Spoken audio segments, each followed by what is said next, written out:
هو الله الذي لا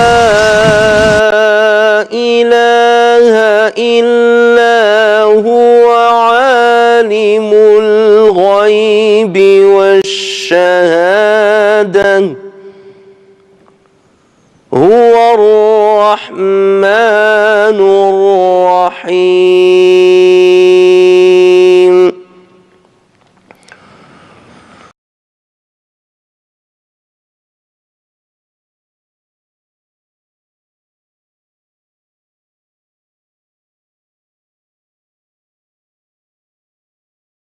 أعوذ بالله من الشيطان الرجيم.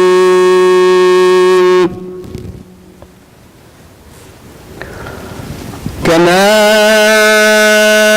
أخرجك ربك من بيتك بالحق وإن فريقا من المؤمنين لكارهون.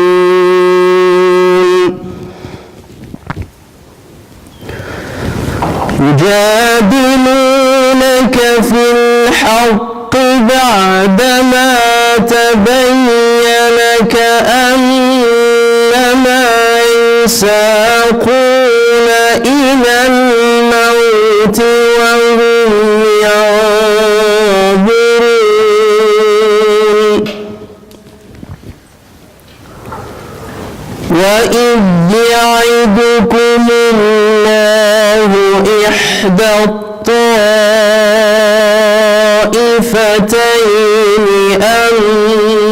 أنها لكم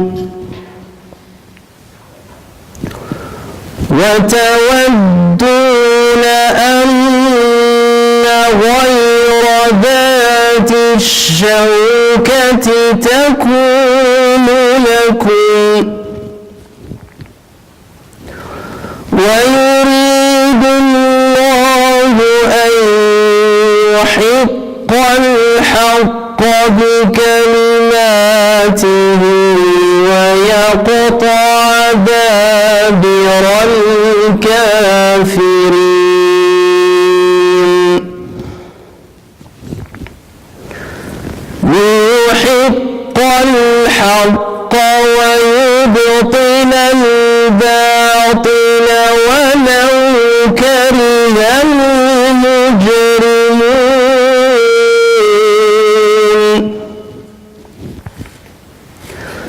إذ تستغيثون ربكم فاستجاب لكم أني ممدكم بألف من الملائكة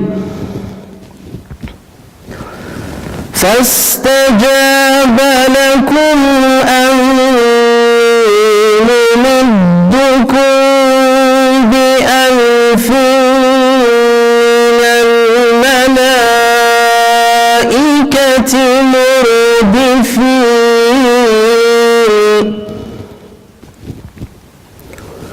وما جعله الله إلا بشرى ولتطمئن به قلوبكم وما النصر إلا من عند الله إن الله عزيز حكيم. صدق الله العظيم. صدق الله العظيم وبلغ رسوله الكريم. نحن على ما قال ربنا وخالقنا من الشاهدين والشاكرين. بسم الله والحمد لله والصلاة والسلام على رسول الله وعلى آله وصحبه ومن سار على نهجه إلى يوم الدين. اللهم اجعلنا من عبادك الصالحين وجندك الغالبين وأوليائك المقربين. اللهم اهدنا واهد بنا واجعلنا سببا لمن اهتدى. وفقنا اللهم لعمل الخير وخير العمل واجعلنا من عبادك الصالحين يا أرحم الراحمين يا رب العالمين. Chers frères et sœurs, aujourd'hui, nous allons essayer de commenter bi'idnillah, la 25e hikmah d'Ibn Ata'illah al-Sakandari, dans laquelle il dit Ma tawaqqafa matlabun anta talibuhu bi rabbik wa ma tayassara matlabun anta talibuhu bi nafsik. ما توقف مطلب أنت طالبه بربك وما تيسر مطلب أنت طالبه بنفسك. Rien de ce que tu veux obtenir par ton Seigneur n'est impossible. Rien de ce que tu veux obtenir par ton Seigneur n'est impossible et rien de ce que tu veux obtenir par toi-même n'est facile. Et rien de ce que tu veux obtenir par toi-même n'est facile. Alors cet aphorisme nous oriente vers un principe fondamental de la foi musulmane, à savoir la remise confiance en Dieu. La remise confiance en Dieu, ce qu'on appelle en arabe « tawakkulu ala Allah ». Ce principe, bien entendu, dénote la grande foi de celui qui l'applique et la bonne connaissance qu'il a de son Seigneur. Lorsque le serviteur place sa confiance en Allah Azza wa Jal pour réaliser quelque chose ou pour parvenir à un objectif, il y parviendra par l'aide de Allah Azza wa Jal. Mais lorsqu'il compte uniquement sur sa propre force, sur sa propre stratégie, sur sa propre force physique ou mentale, l'issue de ce à quoi il aspire sera néfaste pour lui. Et ce principe, comme je l'ai dit, représente un des fondements de la foi musulmane, de la doctrine musulmane. Et c'est pour cela qu'il est important aux musulmans d'abord de s'éduquer par ces principes-là et de les enseigner à leurs enfants depuis leur jeune âge.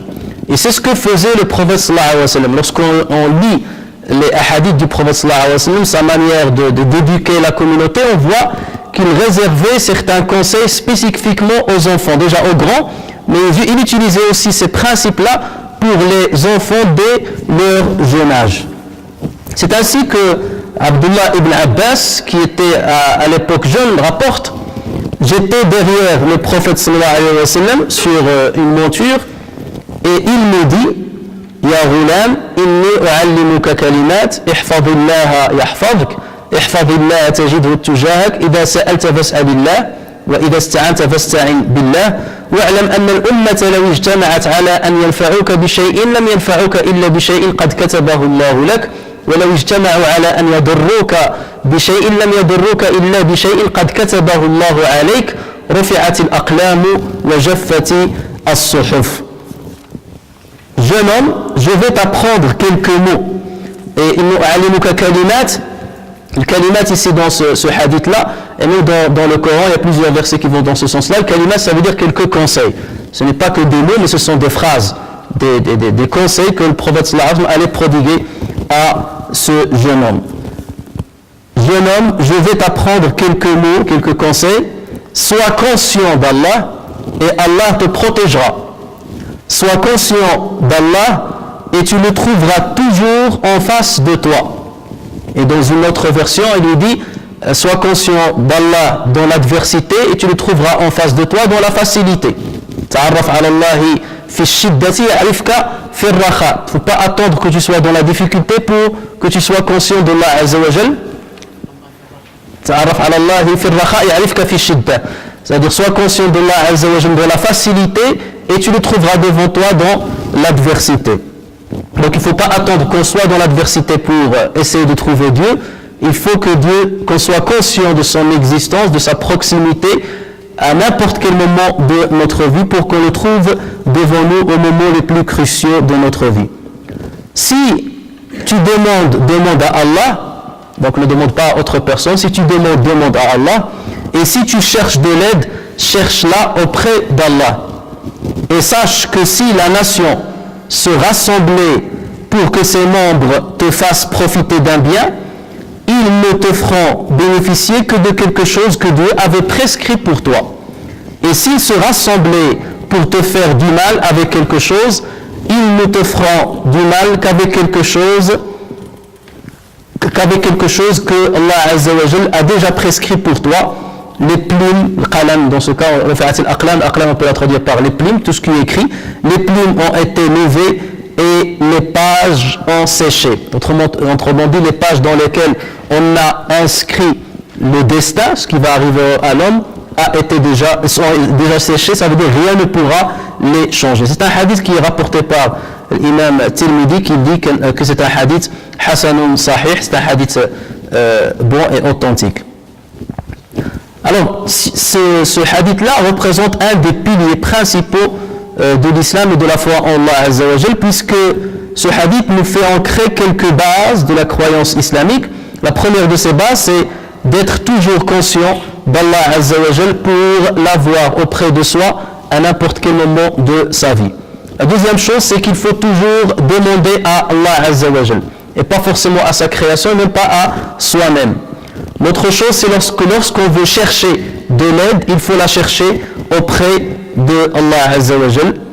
Et la quatrième chose, c'est qu'il ne faut rien craindre dès lors qu'on a placé sa confiance en Allah Azza wa Jal. Une fois que tu as placé ta confiance en Dieu, que tu as une bonne intention, c'est ce qui t'anime, sache qu'aucun mal ne peut te nuire, sauf quelque chose qu'Allah Azza wa Jal a déjà prescrite pour toi, soit une épreuve qu'Allah Azza wa Jal a voulu t'infliger pour ton bien ou autre chose.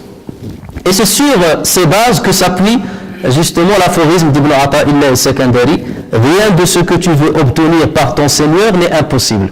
Rien de ce que tu veux obtenir par ton Seigneur n'est impossible, et rien de ce que tu veux obtenir par toi-même n'est facile. Nous avons déjà rappelé lors de certains autres aphorismes un verset coranique important, et dont on réitère la citation, dans lequel Allah Azza wa Jalla dit: Ya ayyuhan nas antumul fuqara'u ila Allah wallahu huwal ghaniyyu al-hamid. Ô hommes, vous êtes les indigents ayant besoin d'Allah, et c'est Allah lui qui se dispense de tout, et il est le digne de louange. Ce verset-là, bien entendu, est capital. Il faut bien comprendre son sens. Ce qu'il faut savoir, c'est que notre indigence par rapport à Allah Azza wa Jalla, devant Allah Azza wa Jalla, ne se limite pas seulement à la question des besoins matériels, mais elle est générale. Elle concerne tous les domaines. Elle concerne le domaine, bien entendu, matériel, elle concerne le domaine du savoir, le domaine de la connaissance. Quelque part, c'est une indigence à tout égard. Nous dépendons d'Allah Azza wa Jalla à tout égard. L'homme est tributaire d'Allah Azza wa Jalla pour vivre, pour travailler, pour parler, pour subvenir à ses besoins, pour apprendre, pour découvrir, etc. Et c'est dans ce sens que tout ce que nous découvrons dans cette terre, ou ce que nous apprenons dans cette terre, c'est-à-dire on n'a pu y accéder que parce qu'Allah Azza wa Jalla a voulu nous le dévoiler. Tout ce que nous apprenons, ce que nous connaissons, c'est quelque chose qu'Allah Azza wa Jalla a voulu nous dévoiler. D'ailleurs, dès que Allah Azza wa Jalla a créé Adam, alayhi salam, tout de suite il a dit: c'est lui qui a appris à Adam les noms de toutes choses. Il lui a dévoilé les noms de toutes choses qu'Allah Azza wa Jalla a voulu lui montrer, bien entendu. Et c'est pour ça qu'Allah Azza wa Jalla dit: et c'est une partie de du verset du Kursi, Ayat al-Kursi. Et de sa science, ça veut dire les êtres humains, et de sa science, il n'embrasse que ce qu'il veut. Autrement dit, ils sont tributaires de ce qu'il va leur dévoiler comme science. L'être humain ne peut pas apprendre ce que Dieu n'a pas voulu qu'il apprenne, bien entendu. Donc, quelque part, lorsque nous découvrons quelque chose, ce n'est pas parce que notre force ou notre intelligence nous a permis de découvrir cette chose, mais c'est parce que Allah Azza wa Jalla a voulu que cet être humain, avec l'avancée de sa recherche, puisse accéder à ces informations. Et ça va dans le sens du verset dans lequel Allah Azza wa Jalla dit: Sanurihim ayatina fil afaqi wa fi anfusihim hatta yatabayyana lahum annahu al-haq. Nous allons leur montrer nos signes dans les horizons ainsi qu'en nous-mêmes, jusqu'à ce qu'ils soient persuadés qu'il est la vérité. Ça veut dire quoi? Ça veut dire qu'il y a un ensemble d'informations qu'Allah Azza wa Jalla a voulu nous dévoiler. C'est-à-dire ce dévoilement ne va pas s'opérer en un seul coup, c'est-à-dire en un seul moment, mais ce dévoilement peut se faire au fur et à mesure jusqu'à ce que l'être humain, à chaque fois, s'il est bien entendu lucide, va découvrir et va être persuadé que c'est Allah Azza wa Jalla qui a créé tout ce qui l'entoure. Et justement, lorsqu'on comprend ce sens-là, qu'on est tributaire d'Allah Azza wa Jalla au niveau de notre savoir, au niveau de notre mouvement, au niveau de notre travail, donc à tout égard, c'est là où on comprend la phrase cruciale et importante dans la vie du musulman, c'est lorsqu'on dit « La hawla wa la quwwata illa billah ».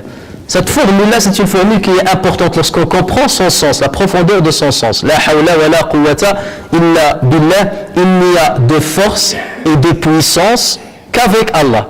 Il n'y a de force et de puissance qu'avec Allah.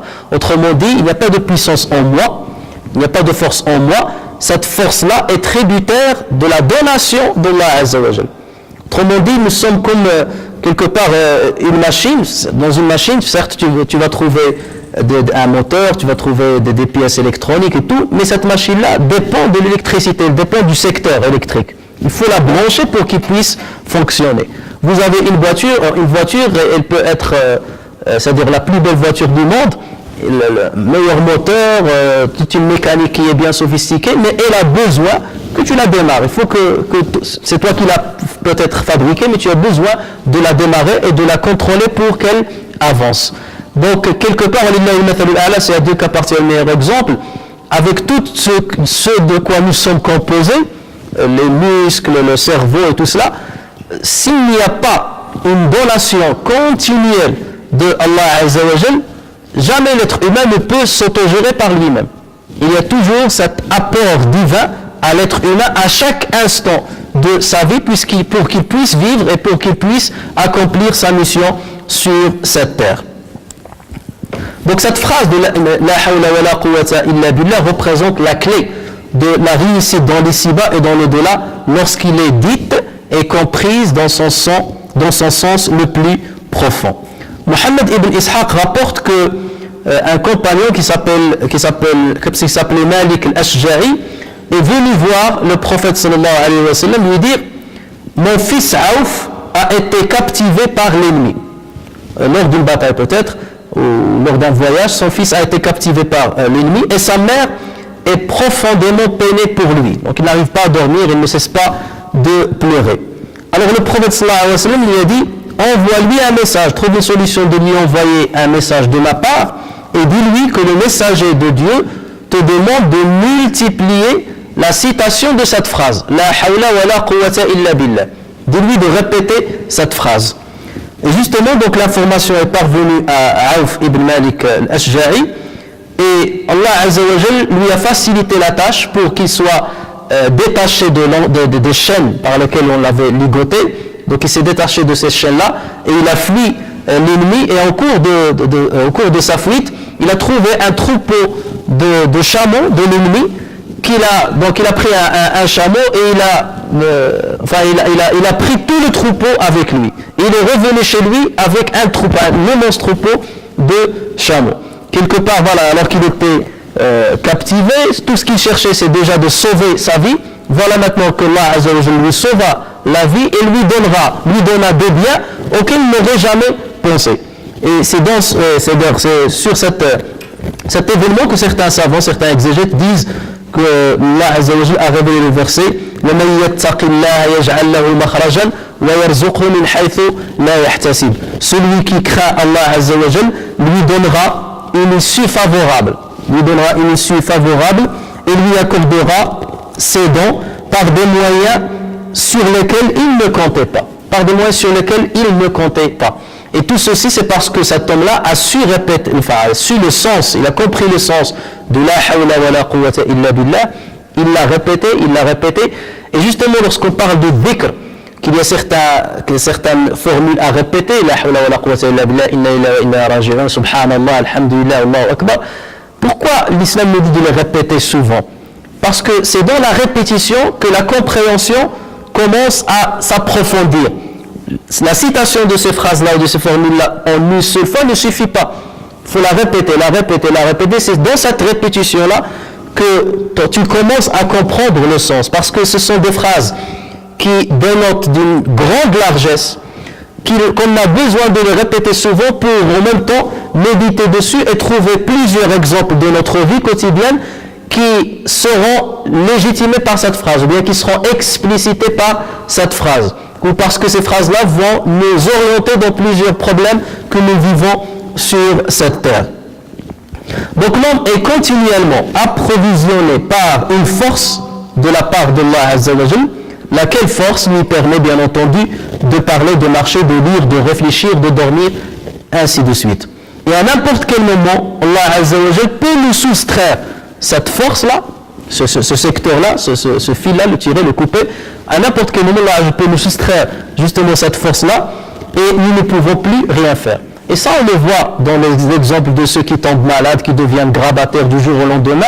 Et vous voyez que dès que Allah Azza wa Jal leur retire cette force-là, la personne que vous avez vue hier en pleine force, en pleine puissance, elle devient comme une pierre qui n'a aucun mouvement et qui n'a aucune force. Et c'est là où on se rend compte justement que la force, on ne la détient que par la donation de Allah Azza wa Jal.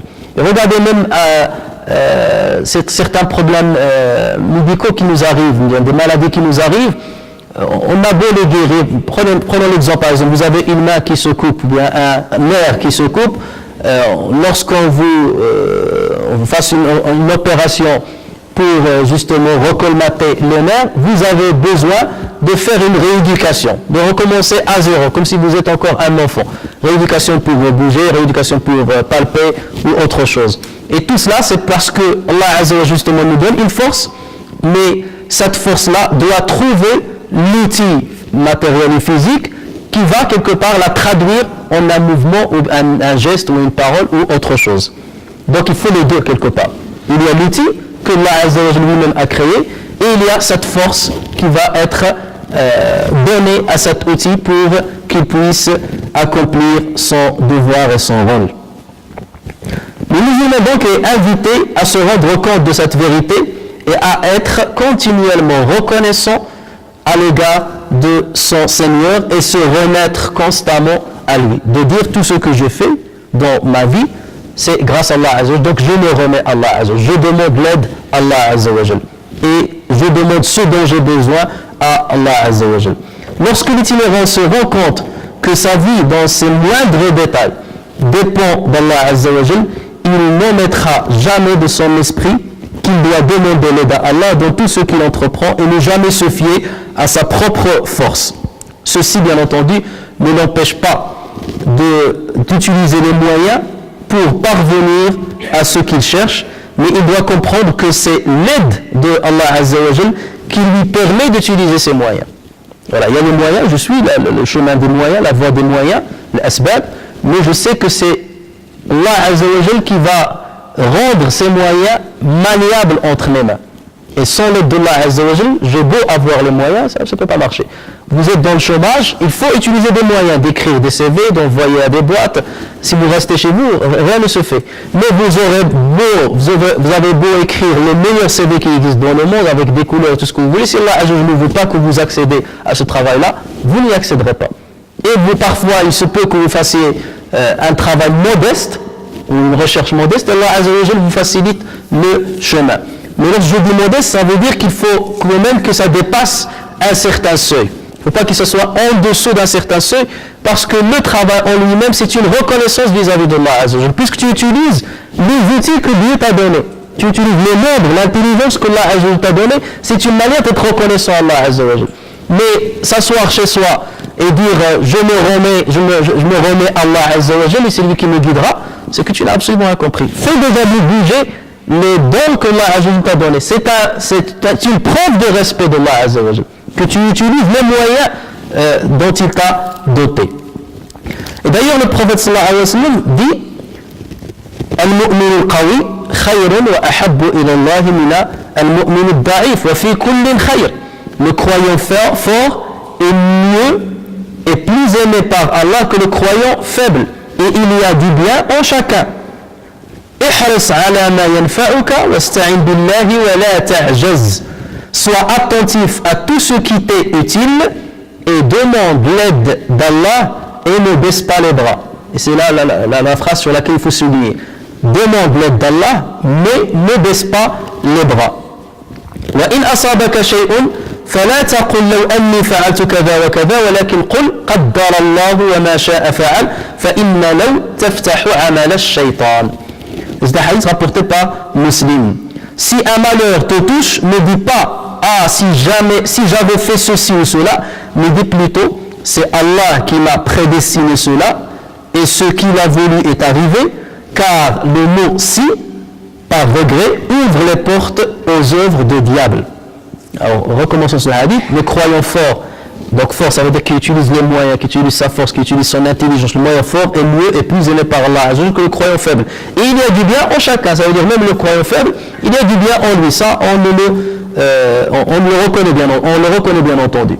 Sois attentif à tout ce qui t'est utile, ça veut dire essaie de le chercher, cherche ce qui t'est utile et demande à Allah Azza wa Jal de t'aider bien entendu, mais ne baisse pas les bras. Ça veut dire qu'il faut utiliser, d'abord demande à Allah Azza wa Jal et ne baisse pas les bras. Et le prophète sallallahu alayhi wa sallam n'a pas dit l'inverse.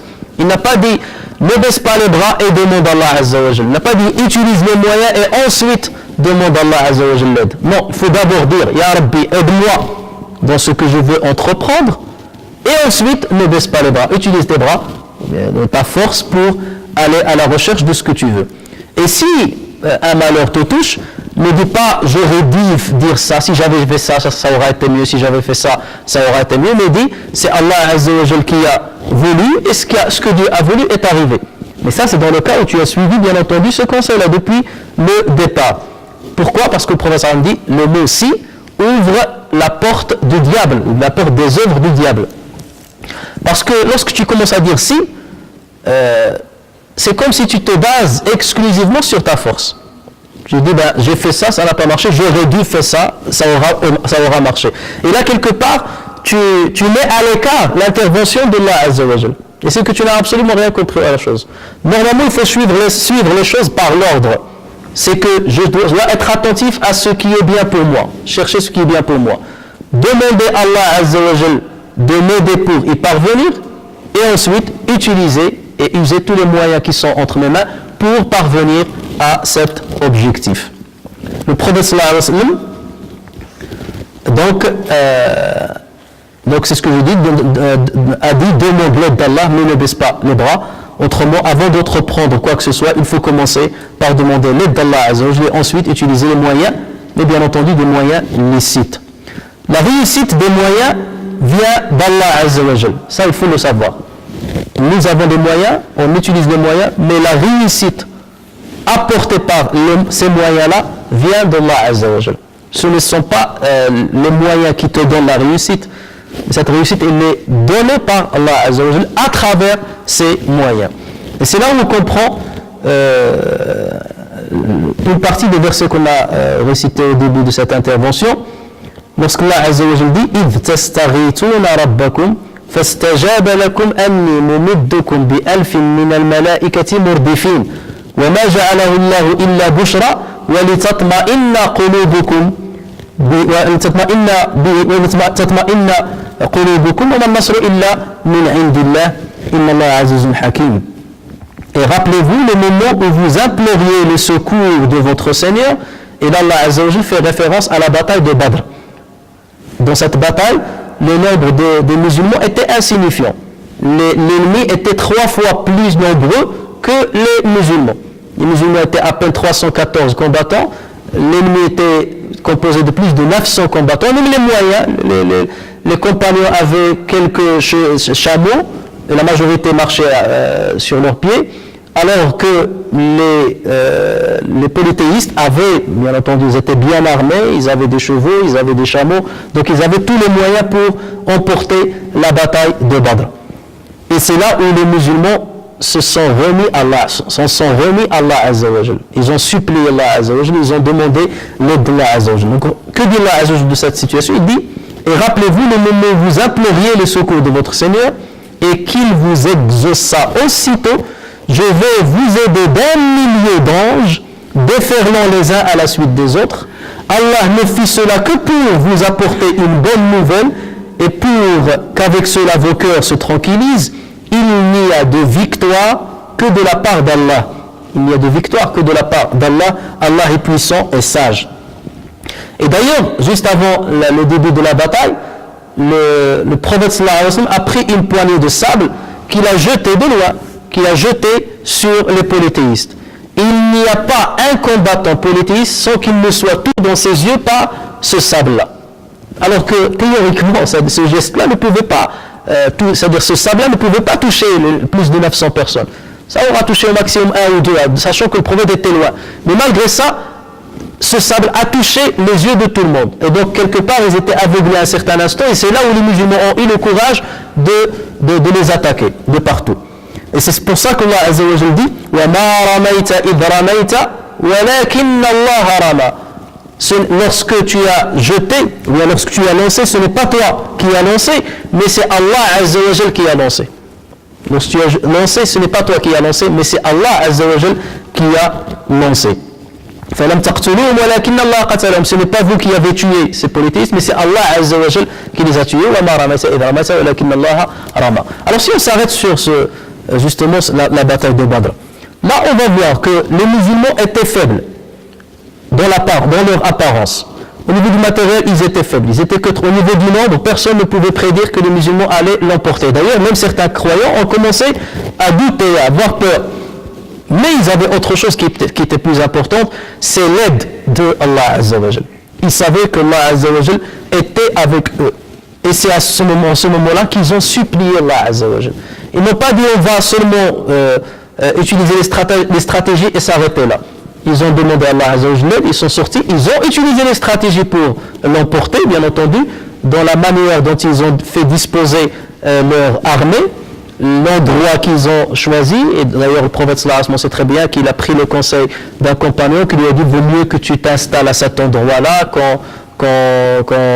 qu'on enterre les puits pour que les politistes ne puissent pas y accéder, et ainsi de suite. Plusieurs stratégies ont été mises en œuvre par le prophète sallallahu alayhi wa sallam, mais derrière tout cela et avant tout cela, il y avait la remise confiante en Allah Azza wa Jal. Il y avait cette demande d'Allah Azza wa Jal. Les musulmans ont demandé l'aide à Allah Azza wa Jal.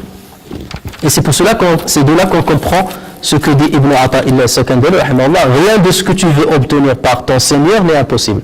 C'est-à-dire emporter la bataille alors que tu es 3 fois moins nombreux que l'ennemi, c'est pas impossible. Mais encore faut-il demander l'aide à Allah Azza wa Jal. Si tu le demandes pour toi-même, tu crois que c'est ta force qui va te ramener le triomphe, là, ce ne sera pas quelque chose de facile. Lorsque les musulmans étaient conscients de cette vérité, ils se sont adressés à Dieu, ils l'ont imploré et supplié. C'est alors que la réponse divine n'a pas tardé de venir. Et bien que limiter les moyens auraient pu suffire aux musulmans pour remporter la bataille, mais Allah a voulu leur envoyer 1000 anges, déferlant les uns derrière les autres. Autrement dit, Allah aurait pu donner le triomphe aux musulmans qu'avec le nombre qu'ils avaient et qu'avec les armes qu'ils avaient. Mais Allah Azza wa Jal a envoyé des anges. Mais pourquoi? Il leur a dit c'est pour vous apaiser, c'est pour vous donner encore plus de courage. Il n'y avait pas besoin de ces anges-là. Il n'y avait pas besoin de 1000 anges. Puisque les musulmans sont déjà 300, Allah aurait pu envoyer un seul ange. Et même sans envoyer d'ange, les musulmans auraient pu l'emporter par l'aide d'Allah Azza wa Jal. Mais le fait d'avoir 1000 anges qui étaient aux côtés des musulmans, c'est pour honorer justement les musulmans. C'est pas, c'est-à-dire, le triomphe n'avait pas besoin de ces anges quelque part. Allah Azza wa Jal aurait pu les leur donner par un autre moyen. Mais le but c'était de donner un honneur, honorifier justement ces musulmans-là pour qu'ils s'engagent dans cette guerre-là avec un cœur apaisé, avec toute tranquillité lorsqu'ils ont su que les anges sont à leur côté et ils voyaient parfois des têtes s'arracher alors qu'il n'y avait personne devant l'ennemi. L'ennemi, on voyait la tête d'un ennemi s'arracher sans voir qui est-ce qu'il l'a arraché. Et Allah Azza wa Jal dit aussi: quel est celui qui constituerait pour vous une armée capable de vous secourir en dehors de tout miséricordieux? أَمَّنْ هَذَا الَّذِي هُوَ جُنْدٌ لَكُمْ يَنْصُرُكُمْ مِنْ دُونِ الرَّحْمَنِ إِنِ الْكَافِرُونَ إِلَّا فِي غُرُورٍ. Quel est celui qui constituerait pour vous une armée capable de vous secourir en dehors de tout miséricordieux? En vérité, les mécréants sont dans l'illusion complète. Et donc, ayant été convaincus de cette vérité, les premiers musulmans ont toujours placé leur confiance en Allah Azza wa Jal dans tous leurs combats, sans se fier uniquement à leur force, sauf pour une exception faite de la bataille de Hunayn. Alors, la bataille de Hunayn est venue tardivement dans l'histoire de l'islam. du moins pendant la vie du prophète sallallahu alayhi wa sallam. Ça veut dire qu'il est venu à un moment où les musulmans sont devenus très nombreux. Donc les musulmans, les combattants étaient très nombreux. Ils ont dépassé les 10 000. Et donc ils allaient affronter l'ennemi. Certains compagnons ont commencé à dire aujourd'hui on ne va pas perdre à cause de notre nombre. Nous sommes tellement nombreux qu'aujourd'hui le nombre ne va pas jouer. Quelque part nous sommes sur ce point-là, on est confiants. Et Allah Azza wa Jal a voulu leur donner une leçon. Parce que quelque part, vous vous êtes fiés uniquement à votre force et à votre nombre, je vais vous montrer que ce n'est pas pour autant que le triomphe sera de votre côté. Et justement, les musulmans ont commencé à perdre la bataille au début. Mais après, le prophète sallallahu alayhi wa sallam a rassemblé les rangs, et c'est là où il a crié « Ana nabiyyu la kadib, Ibn Abdul Muttalib, je suis le prophète, il n'y a pas de doute là-dessus, je suis le fils de Ibn Abdul Muttalib ». Et là, les musulmans ont retrouvé la confiance en Allah Azza wa Jal, ils ont compris leur erreur, et là, Allah Azza wa Jal leur a donné le triomphe en fin de compte. Et c'est dans ce sens que Allah Azza wa Jal dit dans le Coran, Allah vous a déjà secouru en maint endroit, et rappelez-vous le jour de Hunayn, quand vous étiez fiers de votre grand nombre, et que cela ne vous a servi à rien. La terre, malgré son étendue, vous devint bien étroite, puis vous avez tourné le dos en fuyard, puis Allah fit descendre sa quiétude sur son messager et sur les croyants, il fait descendre des troupes que vous ne voyez pas et châtia ceux qui en ont cru. لقد نصركم الله في مواطن كثيرة ويوم حنين إذ أعجبتكم كثرتكم فلم تغن عنكم شيئا وضاقت عليكم الأرض بما رحبت ثم وليتم مدبرين ثم أنزل الله سكينته على رسوله وعلى المؤمنين وأنزل جنودا لم تروها وعذب الذين كفروا وذلك جزاء الكافرين. Donc cet exemple-là, ce verset-là est un exemple frappant de la deuxième partie de l'aphorisme d'Ibn Ata'illah al-Sakandari qui dit « Et rien de ce que tu veux obtenir par toi-même n'est facile. » Rien de ce que tu veux obtenir par toi-même n'est facile. En se fiant à ta propre force, c'est-à-dire que tu ne peux rien obtenir. Ce n'est pas facile d'obtenir ce que tu veux. Alors ces deux règles citées par Ibn Ata'illah al-Sakandari ont été respectées tout au long de l'histoire de l'islam. Lorsque vous lisez l'histoire de l'islam, en tant que nation, bien entendu, en tant que communauté, vous allez vous rendre compte que tous les triomphes que les musulmans ont emportés, c'était des triomphes qui ont été obtenus suite à la force de foi des musulmans, et pas forcément suite à la force de leur armement ou de leur armée. Ce fut le cas de Salah ad-Din Ayyubi, lorsque vous lisez Salah ad-Din Ayyubi, et comment il a triomphé de tous les croisés, alors qu'ils étaient forts, ils étaient armés jusqu'aux dents, ils étaient très en avance au niveau de leur armement, et malgré ça, mais Salah ad-Din Ayyubi, qu'est-ce qu'il a fait?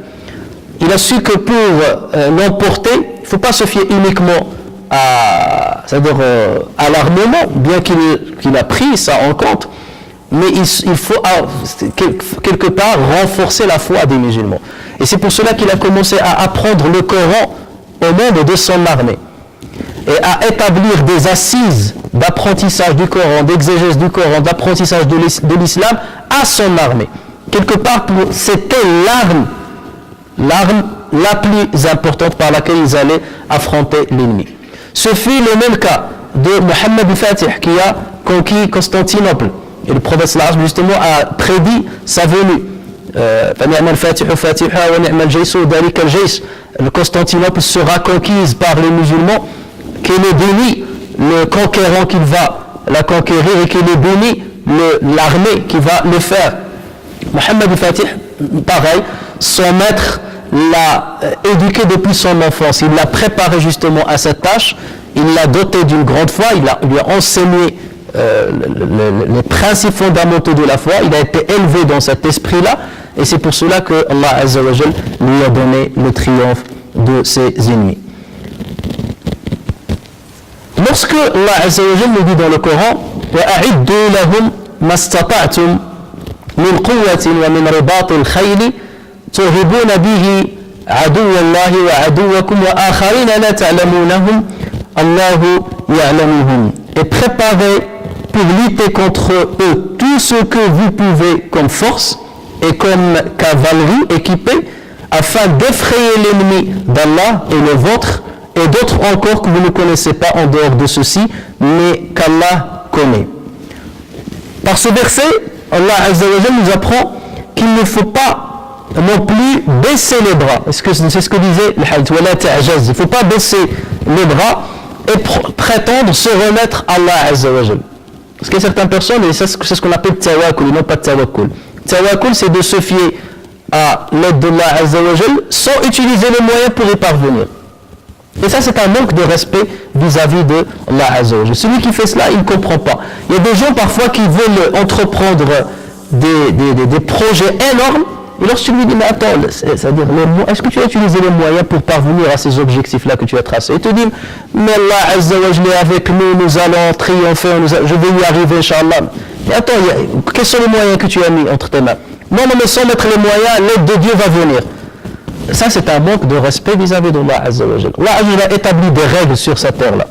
Et ces règles-là sont immuables. Ils concernent les musulmans comme les non-musulmans. Et c'est un manque de respect vis-à-vis d'Allah Azza wa Jalla que de ne pas utiliser justement ces règles, ou de ne pas être conforme à ces règles. Et c'est un manque de compréhension de ce que Allah Azza wa Jalla a créé dans ce monde. Les musulmans, à travers ce verset-là, on comprend que les musulmans ont le devoir de construire une force et de maîtriser tous les moyens qui assurent leur sécurité et qui leur permettent de triompher de leur ennemi, lorsqu'il le faut. Une fois cette règle respectée, en plus de la remise confiante en Allah Azza wa Jalla, qui est bien entendu qui précède toute préparation, il précède toute entreprise, là, Allah Azza wa Jalla accorde son triomphe. Regardez Khalid ibn Walid, radiyallahu anhu, ce grand compagnon, lors de la bataille de Mu'ta. Les musulmans ont engagé une bataille contre les Byzantins. Le prophète sallallahu alayhi wa sallam a mis à la tête de cette armée un compagnon. Il a dit, si jamais c'est lui qui meurt, voilà le deuxième compagnon qui doit prendre sa place. S'il meurt, le troisième compagnon qui prend sa place. Et donc ils ont suivi la stratégie tracée par le prophète sallallahu alayhi wa sallam. Sauf que l'ennemi était très très nombreux. Très très nombreux. Donc ils ont commencé à emporter la bataille. Premier chef de guerre est mort, le deuxième, le troisième, et donc Khalid bin Walid a pris donc la direction et la gouvernance. Khalid bin Walid, donc, bon, il y a deux choses. Si nous étions à la place de Khalid, il y a deux choses l'une. Je me vois dans une situation où je vais perdre la bataille parce que l'ennemi est très nombreux et que la force matérielle qu'il a est très nombreuse. Donc soit je vais dire, je me base sur Allah Azza wa Jalla et je m'engage. De toute manière, si je meurs, c'est un jihad fi sabilillah, je mourrai comme martyr. Soit je préserve l'armée musulmane et j'attends d'avoir assez de moyens pour combattre l'ennemi une deuxième fois. Parce qu'on ne s'attendait pas à une telle force de la part de l'ennemi. Donc Khalid bin Walid a opté pour le deuxième choix. Khalid bin Walid, donc il a monté toute une stratégie pour fuir le combat d'une manière intelligente et préserver l'armée musulmane. Une fois revenu à Médine, certains compagnons qui n'ont pas compris le sens, ou du moins le but de Khalid bin Walid, ont commencé à critiquer Khalid bin Walid. On disait, vous avez fui le combat, al-Furrar. Et le prophète sallallahu alayhi wa sallam, lorsqu'il a entendu parler de ce qui est arrivé, il a dit, bal humul kurrar, incha'Allah. Ce sont eux qui vont attaquer, incha'Allah. Autrement dit, le prophète sallallahu alayhi wa sallam a agréé ce qu'a fait Khalid ibn Walid. Donc Khalid ibn Walid, dans cette situation, il a su concilier entre le matériel et le spirituel. Le spirituel est là peut-être, il est là. Mais le matériel ne nous permet pas d'aller très loin. Et ce que je disais tout à l'heure, Allah Azza wa Jalla donne le triomphe à travers les moyens que tu as mis à ta disposition. Le fait de préparer les moyens, c'est que tu es en train de respecter une règle divine qu'Allah Azza wa Jalla a mis sur cette terre, qu'il faut utiliser ces moyens. Et dès lors que tu ne dépasses pas un certain niveau, un certain seuil dans la préparation des moyens, tu ne peux pas accéder à l'aide de Allah Azza wa Jalla. D'ailleurs, Allah Azza wa Jalla nous montre dans deux versets. Dieu dit, Ya ayyuhan nabi, harrid al-mu'minina ala al-qital. In yakum minkum 20 sabirun, yaghlibu mi'atayn. Wa in yakum mi'atun, yaghlibu alfan. من الذين كفروا بأنهم قوم لا يفقهون الآن خفف الله عنكم وعلم أن فيكم ضعفا فإن يكن منكم 100 صابرة يغلبوا 200 وإن يكن منكم 1000 يغلبوا 2000 بإذن الله والله مع الصابرين. Ô prophète, incite les croyants au combat. Et bien entendu, là on parle dans un contexte où les musulmans devaient combattre les ennemis qui leur voulaient du mal. Ô prophète, incite les croyants au combat. S'il se trouve parmi vous 20 endurants, ils vaincront 200, ça veut dire 10 fois plus. S'il se trouve parmi vous 20 endurants, ils vaincront 200. Et s'il se trouve 100, ils vaincront 1000 mécréants. Car ce sont vraiment des gens qui ne comprennent pas. Maintenant, Allah a allégé votre tâche, sachant qu'il y a de la faiblesse en vous. S'il y a 100 endurants parmi vous, ils vaincront 200. Donc là, il est descendu. Au départ, il leur disait que vous pouvez vaincre 10 fois plus votre nombre en ennemi. Et après, il a allégé, il a dit maintenant, vous ne pouvez vaincre que 2 fois le nombre de votre nombre. Maintenant, Allah a allégé votre tâche, sachant qu'il y a de la faiblesse en vous. S'il y a 100 endurants parmi vous, ils vaincront 200. S'il y a 1000, ils vaincront 2000 par la grâce d'Allah. Et Allah est avec les endurants. Ces deux versets, justement, montrent tout d'abord que c'est Allah Azza wa Jal qui donne le triomphe. Ça, c'est la première. Deuxième chose, c'est que Allah Azza wa Jal donne le triomphe à qui? Aux endurants. Parce qu'il a précisé, la condition sine qua non qu'il a citée, c'est parmi les endurants. Il faut que vous soyez endurants. Et qui dit endurance, l'endurance est proportionnelle à ta foi. Elle est proportionnelle à ta remise confiante en Allah Azza wa Jal. Ça va de soi. Moins tu es endurant, moins tu places ta confiance en Allah Azza wa Jal, moins ta foi est forte. Donc ces deux versets montrent que Allah Azza wa Jal est des endurants. De plus, ils montrent, ces deux versets donc, qu'Allah accorde son triomphe proportionnellement à l'endurance des musulmans. Au départ, il leur a dit que, et les savants, ils ont divergé au niveau de l'exégèse, le commentaire de ce verset-là. Certains disent que ce verset-là, c'est un ordre de la part d'Allah Azza wa Jal. Ça veut dire quoi, non? Ça veut dire qu'il leur dit, vous n'avez pas le droit de quitter le combat tant que votre ennemi est moins de 10 fois plus nombreux que vous, au départ. Et lorsque les musulmans se sont affaiblis, Allah Azza wa Jal leur a dit, maintenant vous avez le droit de fuir le combat si votre ennemi est 2 fois supérieur que vous au niveau du nombre, en termes de nombre. D'accord? Donc c'est un ordre d'Allah Azza wa Jal. Autrement dit, si vous fuyez le combat, ça fait partie de grands péchés. C'est-à-dire fuir alors que les musulmans sont en train de combattre. Donc là, c'est une règle que Allah Azza wa Jal posait aux musulmans. Donc vous n'avez pas le droit de fuir le combat, sauf si l'ennemi est plus de 10 fois supérieur à vous en termes du nombre. Mais après, avec la faiblesse des musulmans, il leur a dit maintenant c'est 2 fois plus. Certains exégètes nous disent non, ceci c'est une information que Allah Azza wa Jal donne. Khabar, ce n'est pas un ordre. Il leur dit donc, je vous assure que je vous accorderai ma victoire et mon triomphe si l'ennemi est 10 fois, moins de 10 fois supérieur à vous. Et maintenant que vous êtes affaiblis, je ne vous donnerai ce triomphe-là que lorsque votre ennemi est 2 fois moins nombreux que vous.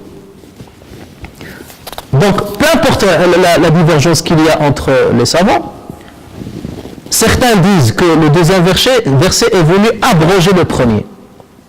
Ça veut dire, le premier verset, il disait, vous avez le devoir et l'obligation d'attaquer vos ennemis et de ne pas fuir tant qu'ils sont moins de 10 fois plus nombreux que vous. Et après, Allah Azza wa Jal a allégé cette situation. Ça, c'était une tâche lourde. Imaginez, les musulmans doivent affronter 9 fois plus qu'eux, ou 10 fois plus qu'eux. C'est difficile. Allah leur a allégé cela, donc il a abrogé le premier verset, et il leur a dit maintenant, vous n'attaquez que lorsqu'ils sont moins de 2 fois plus nombreux que vous. Ça, c'est l'avis de ceux qui ont dit que le deuxième verset a abrogé le premier. Il y a un deuxième avis qui dit que le deuxième verset n'a pas abrogé le premier. Le deuxième verset, c'est un allègement par rapport au premier qui doit rester, qui reste encore, qui est effectif. D'accord? C'est une dérogation quelque part. C'est exactement comme les voyageurs. Là, lorsque vous êtes en voyage, l'islam nous donne le droit de diminuer le nombre d'unités de prière de 4 à 2. Il nous donne le droit de rassembler certaines prières. Il est de même lorsqu'on est malade, l'islam nous donne la dérogation de ne pas jeûner. Donc il en est de même dans cette situation-là. C'est que la règle, c'est que vous pouvez triompher de ceux qui sont 10 fois plus nombreux que vous. Mais parce que vous ne serez pas à la même hauteur et à la même grandeur au niveau de votre foi que les premiers musulmans du début de l'islam, donc je vous donne cette autorisation-là, cette dérogation-là, selon bien entendu votre force. Et là, Allah Azza wa Jalla ne parle pas de la faiblesse dont Allah Azza wa Jalla parle. Ce n'est pas une faiblesse au niveau de l'armement, mais c'est une faiblesse au niveau de ce qu'il y a dans le cœur. De ce qu'il y a dans le cœur. Et c'est de cela que Allah Azza wa Jalla parle. Ça veut dire que vous n'avez pas la même ferveur et la même force que vous aviez au début de l'islam. Lorsque le prophète sallallahu alayhi wa sallam était là, au début du combat, là vous aviez une ferveur telle qu'il vous permettait d'aller jusqu'à combattre 10 fois plus nombreux que vous. 10 fois, c'est une armée qui est 10 fois plus nombreuse que la vôtre. Alors que maintenant, cette ferveur-là, elle s'est un petit peu estompée, elle a diminué. Et donc, je vous ai allégé cet ordre-là. Donc tout dépend de la confiance que tu places en Allah Azza wa Jalla. Si cette confiance monte, cette foi monte, là dans ce cas, Allah Azza wa Jalla te donne un triomphe proportionnel à ta foi. Si cette foi baisse, forcément l'apport de Allah Azza wa Jalla va baisser proportionnellement à ce que tu fais. Alors pour mieux élucider ça, on va donner un exemple terre à terre. Et c'est à Dieu qu'appartiennent les meilleurs exemples. Supposons une association telle que la nôtre qui organise du soutien scolaire à des élèves. Vous avez un prof qui est à la disposition des élèves qui viennent le voir pour résoudre leurs problèmes, leurs exercices, leurs devoirs. Alors, lorsque à cette prof se présente un élève qui a bien appris son cours, qui a déjà appris les règles, le cours, qui a fait des essais chez lui pour résoudre un exercice, il vient devant le maître, qu'est-ce qu'il va lui dire? Il va dire, essaie de résoudre. Donc il va creuser ses ménages, il va essayer de résoudre le problème, et à la fin de compte, il va lui dire, j'ai pas pu résoudre le problème. Là, le prof, il apportera son aide volontiers à cet élève, parce qu'il va dire, cet élève-là, il a utilisé tous les moyens à sa disposition. Il a appris le cours par cœur, il a appris les règles par cœur, il a pris un certain temps pour résoudre ce problème-là. Donc, mais là, il a bloqué, il y a un blocage. Donc là, je l'aide et je lui apporte mon aide et il le mérite. D'accord? Mais imaginez c'est-à-dire de l'autre côté, un élève qui vient à la main dans la poche, qui n'a pas vu ses cours, qui n'a pas appris ses règles, et qui vient comme ça, il vient devant le prof, il lui pose le cahier, il lui dit, résume-moi ce problème, cet exercice, je dois le rendre à la prof demain. Est-ce qu'il est logique que ce prof lui résolve le problème? Non. Il va lui dire, tu ne mérites pas, mais attends, tu n'as pas appris ta leçon. Tu n'as rien fait tu n'as fait aucun effort pour résoudre cette exercice. Si tu veux que je le fasse à ta place, ben non. C'est un manque de respect vis-à-vis de moi. Donc je ne te résolve pas. Je ne te résolverai pas ce problème-là. Voilà, je te laisse tomber. Et c'est une manière de l'éduquer quelque part, pour lui dire la prochaine fois, prépare-toi, fournis l'effort. Donc le prof, quelque part, selon l'effort qui est fourni par l'élève qui est devant lui, va l'aider ou pas. Si cet enfant a tout fait et que ça n'a pas marché, le prof peut lui-même prendre le stylo et résoudre le problème. Il dit, l'enfant il a passé 2 heures à le faire, il a tout utilisé, il écrit lui-même la réponse. Parfois, lorsqu'il a fait un petit effort, il l'oriente de loin. D'accord? Lorsqu'il n'a pas fait d'effort, là, il ne l'aide pas du tout. Donc, vous voyez, l'aide est proportionnelle à l'effort et aux moyens utilisés par l'élève pour parvenir à son objectif, qui est celui de résoudre l'exercice ou de résoudre le problème. C'est à Dieu qu'appartient le meilleur exemple. C'est ce qui se passe avec nous. Tu ne peux pas venir et demander à Allah Azza wa Jalla, tu lui dis, Dieu aide-moi. Et qu'est-ce que tu as fait? J'ai rien fait. En tant que communauté, par exemple, Dieu donne-nous le triomphe des États-Unis, de tout ce qu'ils font. Et qu'est-ce que vous avez fait? Déjà entre vous, vous êtes en train de vous entretuer, vous êtes dispersés et divergés en plusieurs mouvements, vous vous critiquez, votre attachement à l'islam il est vraiment fragile, et après vous venez vous demander l'aide. Mais vous ne le méritez pas. Vous ne le méritez pas. Et dans ce cas, le triomphe d'Allah Azza wa Jalla vous est retiré. Mais pendant ce temps-là, eux, ils l'emporteront sur vous par les moyens. Vous n'avez ni moyens ni le triomphe d'Allah Azza wa Jalla. Vous avez perdu les deux. Mais en revanche, lorsque cette communauté fournit l'effort, déploie l'effort, s'attache à Allah Azza wa Jalla, là, bien entendu, elle mérite le triomphe d'Allah Azza wa Jal. Et c'est ce qui est arrivé justement, comme une fi'atin qalilatin ghalabat fi'atan kathiratan bi'idhnillah. Combien de petites armées composées d'un petit nombre l'a emporté sur de grandes armées par l'autorisation de l'âge, par bi'idhnillah, parce que Allah Azza wa Jal l'a autorisé. Parce qu'il a vu que cette fi'a-là, parce que ce petit groupe-là, a utilisé tous les moyens à sa disposition, déjà pour mériter l'agrément et la satisfaction de Allah Azza wa Jal, et pour faire de son possible pour attaquer l'ennemi ou bien pour se défendre. Et là, Allah Azza wa Jal peut même défier les lois de la nature et donner un triomphe miraculeux. Et c'est ce qui est arrivé aux musulmans au début. Les anges sont descendus pour combattre à leur côté. C'est-à-dire ça a dépassé les lois de la nature. Parce que leur foi était arrivée à l'apogée, au summum. Mais maintenant, est-ce qu'on peut espérer au jour d'aujourd'hui que les musulmans, c'est-à-dire trouveraient les anges à leur côté en train de combattre? Alors que dans les mêmes armées, à l'époque où les musulmans soi-disant allaient combattre Israël, à une époque, chaque pays a envoyé quelques armées. Certains, ils ont envoyé des armes obsolètes. Et certains, en combattant, ou bien en allant au combat, ils écoutaient les chansons d'une telle femme ou de tel homme. Ils croient c'est avec les chansons-là que vous allez l'emporter? En chantant et en dansant? Non, c'est pas avec cela. Regardez l'histoire, lisez l'histoire et vous verrez comment les musulmans ont triomphé de leurs ennemis. Et c'est justement le sens de l'invocation de consultation, de la prière de consultation. Lorsqu'on accomplit la prière de consultation, cette prière se termine par une invocation. Allahumma inni astakhiruka bi'ilmika, astaqdiruka biqudratika, wa as'aluka min fadlika al-'azim, fa innaka taqdiru wa la aqdir, wa ta'lamu wa la a'lam, wa anta 'allamul ghuyub. اللهم إن كان هذا الأمر خيرا لي في ديني ومعاشي فاقدره لي ويسره لي ثم بارك لي فيه وإن كان شرا لي في ديني ومعاشي وفي عاقبة أمري وعاجلي وآجلي فاصرفه عني واصرفني عنه واقدر لي الخير حيث كان ثم ردني به. Seigneur, je viens, justement la prière de consultation, c'est la traduction même de la manière avec laquelle il faut demander l'aide d'Allah Azza wa Jal, dont parle Ibn Ata'illah Sakandari. Ça veut dire que le musulman doit toujours accomplir la prière de consultation pour demander l'aide d'Allah Azza wa Jal dans tout ce qu'il veut entreprendre. Et dire toujours, Seigneur, je viens prendre conseil auprès de ta science et prendre une force dans ta force. Je viens te demander de ta générosité infinie, car tu es capable et je suis incapable. Voilà, déjà la reconnaissance de l'indigence. Tu es capable et je suis incapable. Tu sais et je ne sais pas. Et c'est toi le grand connaisseur des mondes inconnus.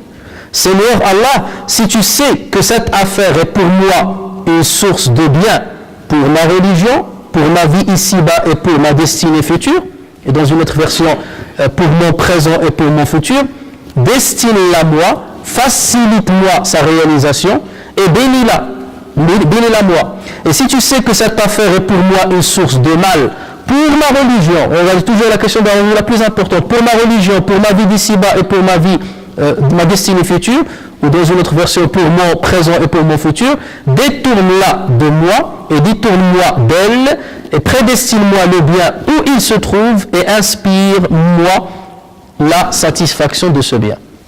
Donc regardez cette invocation, elle regorge de certaines valeurs qui montrent comment doit être la foi en Allah Azza wa Jal. Cette foi doit se manifester par cette chose. D'abord, par plusieurs choses. D'abord, reconnaître son indigence devant Allah Azza wa Jal. C'est lui qui sait, moi je ne sais pas. Donc celui qui part en disant je sais, je connais, j'ai confiance en moi-même, j'ai confiance en mes moyens, c'est qu'il n'a absolument rien à comprendre. Tu ne dois jamais avoir confiance en tes moyens. C'est de dire, même si je possède ces moyens, je les ai possédés par Allah Azza wa Jal. Ça c'est la première chose. Donc louange à Dieu qui nous a donné. Et deuxième chose, pour les utiliser, je demande l'aide de Allah Azza wa Jal. C'est comme si tu as un manuel, mais pour élucider ce qu'il y a dans ce manuel, tu as besoin de quelqu'un qui te l'explique. Et ensuite, tu demandes, tu reconnais que tu ne connais pas le futur. C'est-à-dire, même si moi, j'aspire à cet objectif-là, il se peut que mon calcul soit faux. Et qu'en fin de compte, une fois l'objectif atteint, il va être néfaste pour mon avenir. Et c'est pour cela que je sollicite la connaissance de Dieu. Parce que lui, il connaît le futur, il connaît l'avenir. Donc il est plus à même de savoir si cette affaire-là me conviendra dans l'avenir ou pas. me conviendra dans l'ici-bas ou pas, me conviendra dans l'au-delà ou pas, aura une influence positive ou négative sur ma religion, aura une influence positive ou négative sur mon avenir. Donc c'est pour cela que tu te remets à Allah et tu lui demandes l'aide. Alors que celui qui se contente de faire ses propres calculs, en disant bah, pour parvenir à ça, il faut faire ça, 1, 2, 3, et tout, oui c'est bien, dans le calcul sur le fait c'est bien. Mais qui est-ce qui te dit que l'issue sera bien? Qu'est-ce qui t'a garanti que l'issue sera bien? On va en dire un mot tout à l'heure. Donc la prière de consultation est un bon moyen par lequel on obtient ce qu'on veut par notre Seigneur et non pas soi-même.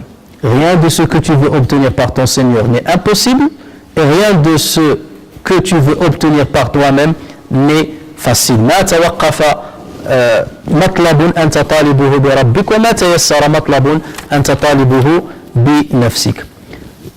La question qui peut se poser maintenant, qu'on a compris le sens de ce que veut dire Ibn Ata'illah al-Sakandari, c'est qu'on peut avoir certaines personnes qui vont dire oui, mais j'ai bien compris cet aphorisme, mais moi, sans me confier à Allah Azza wa Jal, je me base sur mes propres moyens et ma propre force et j'arrive toujours à réaliser mes objectifs.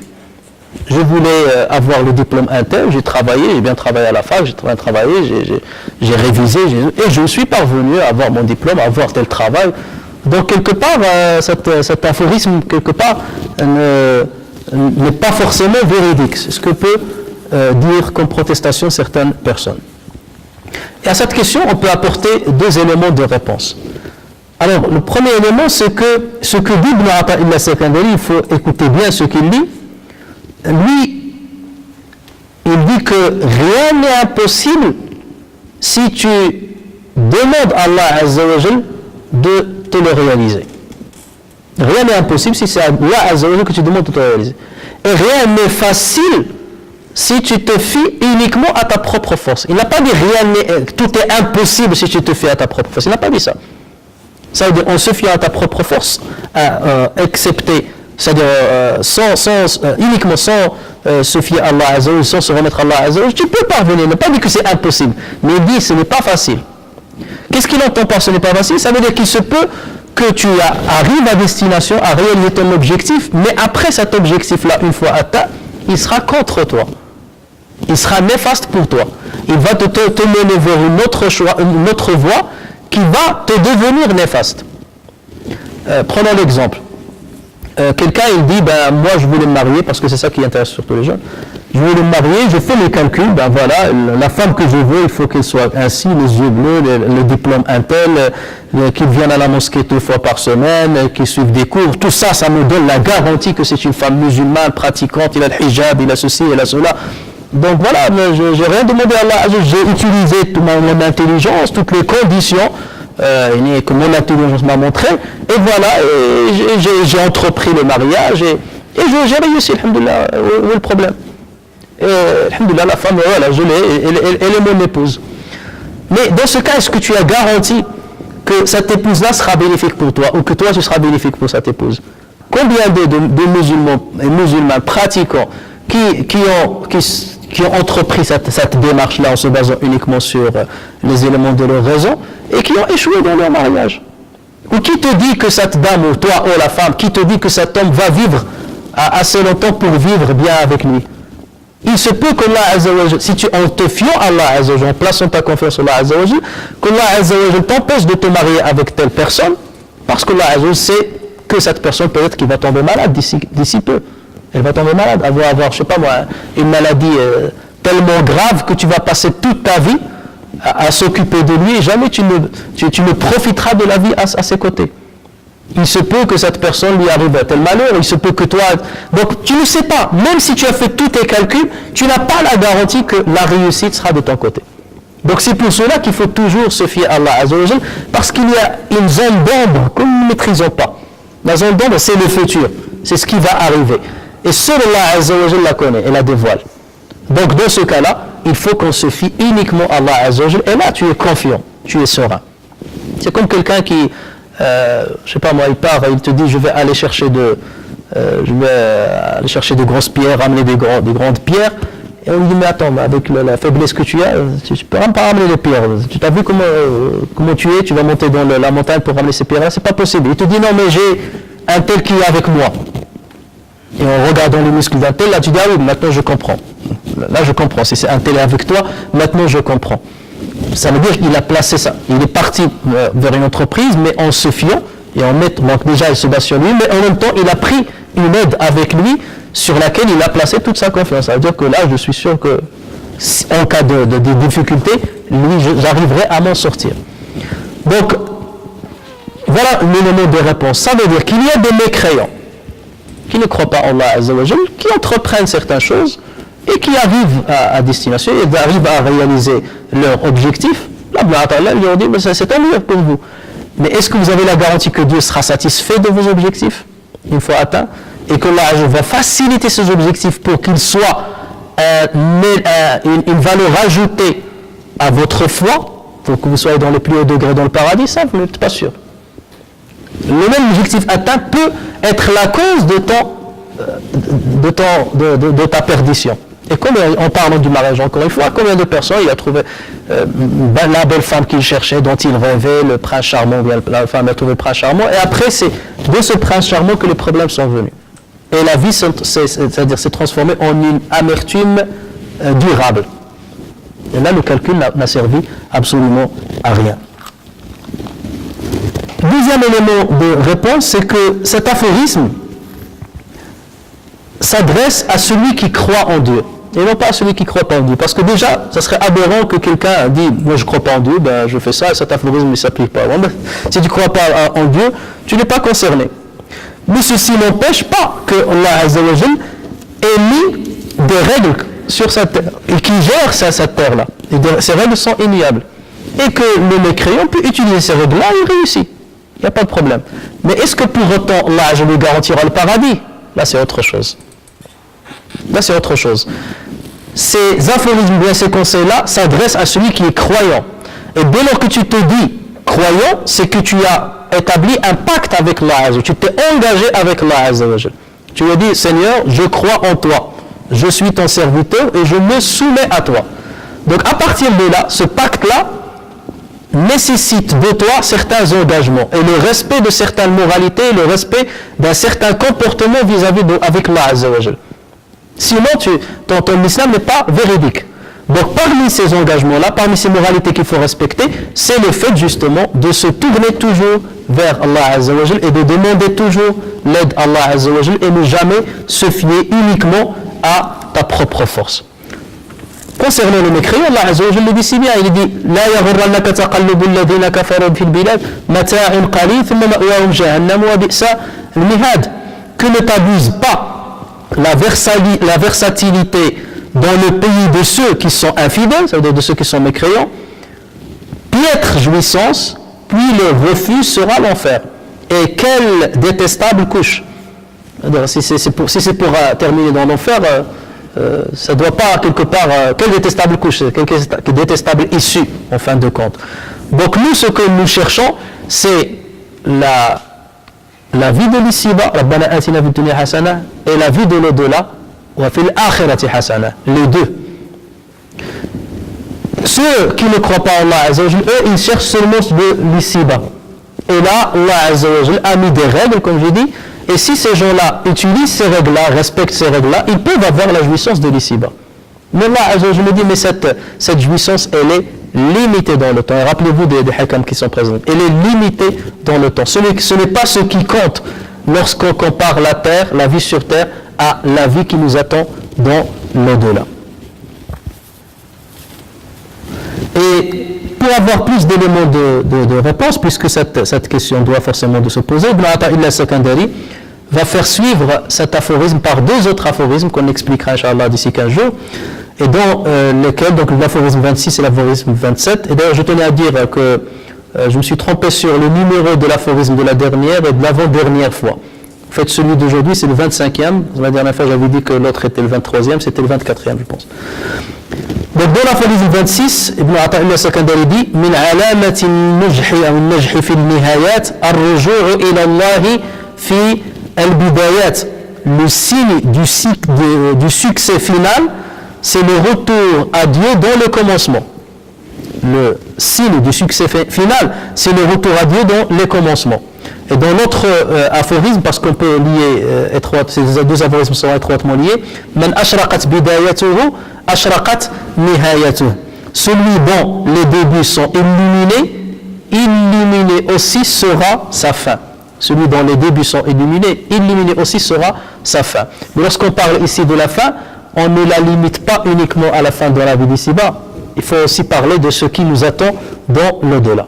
Donc encore une fois, pour récapituler ce que nous avons dit, Ibn Ata'illah al-Sakandari a mis le doigt sur un principe fondamental de la foi musulmane. Rien de ce que tu veux obtenir par ton Seigneur n'est impossible et rien de ce que tu veux obtenir par toi-même n'est facile. Ce principe, nous devons le respecter. À chaque fois qu'on veut entreprendre quelque chose, il faut la visualiser, cette chose-là. D'abord demander à Allah Azza wa Jal, notamment à travers la prière de consultation, c'est de dire à Allah Azza wa Jal, facilite-moi cette chose s'il est un bien pour moi, éloigne-elle de moi, éloigne-moi d'elle si c'est un mal pour moi, et ensuite entreprendre. Il ne faut pas attendre, il faut entreprendre les démarches.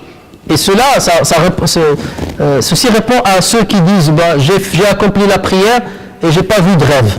J'ai accompli la prière de consultation, je n'ai pas vu de rêve. Il ne faut pas attendre que le rêve vienne. Non, c'est que tu fais la prière de consultation et tu commences les démarches.